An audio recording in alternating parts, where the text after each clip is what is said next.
अस्सलाम वालेकुम viewers, welcome back to my channel. आज हम तवा फ्राई कलेजी की रेसिपी आपसे शेयर करने जा रहे हैं, जिसके लिए हमें चाहिए 5 to 6 green chillies with 1/2 lemon and ginger and garlic हमें चाहिए 2 से 3 अदद। और उसके बाद हमें जो है 3 टमाटोज़ चाहिए और 2 मीडियम साइज़ अनियन चाहिए। सबसे पहले जी हम अनियन को फाइनली चॉप कर लेंगे, या क्वांटिटी पे डिपेंड करता है, ठीक है। उसके बाद हम ले लेंगे अदरक लहसुन का पेस्ट, ये भी अच्छा सा बना होना चाहिए। उसके बाद हम टमाटोज़ को अच्छे से चॉप कर लेंगे।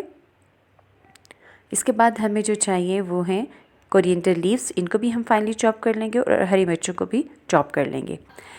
इसके बाद जी हमने लिया 1/2 kg मटन ले लिया है हमने। उसमें हमने सबसे पहले उसको जो है मैरिनेट करना है। उसके लिए हमें भुना कुटा ज़ीरा चाहिए और उसके बाद हमें कुटी हुई और पिसी हुई लाल मिर्च, और इसके बाद हम जो ले लेंगे वो अदरक लहसुन का पेस्ट जो हमने लिया था।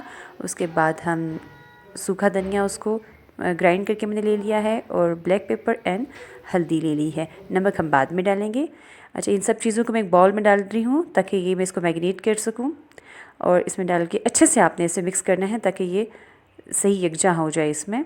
और इसको कम से कम हमने जो है अच्छे से मिक्स करके आधे घंटे के लिए छोड़ देना है। लेकिन अगर आप जल्दी में हैं तो आप इसको फ़ौरन भी बना सकते हैं।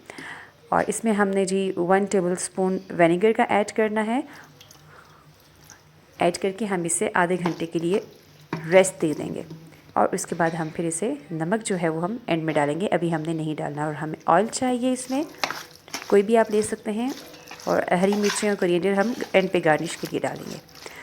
जी हमने अब ऑयल मैंने जो है उसमें प्याज डाल दी है, इसको मैं हल्का सा फ्राई करूँगी और इसमें फिर बाकी चीज़ें आहिस्ता आहिस्ता डालूँगी।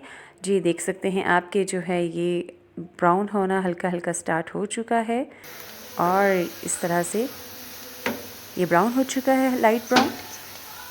इसके बाद मैं इसमें टमाटोज़ एंड अदरक लहसुन का पेस्ट डाल दूँगी और इसे अच्छे से जो है मिक्स करूँगी ताकि टमाटोज़ जो हैं वो सॉफ़्ट हो जाएं।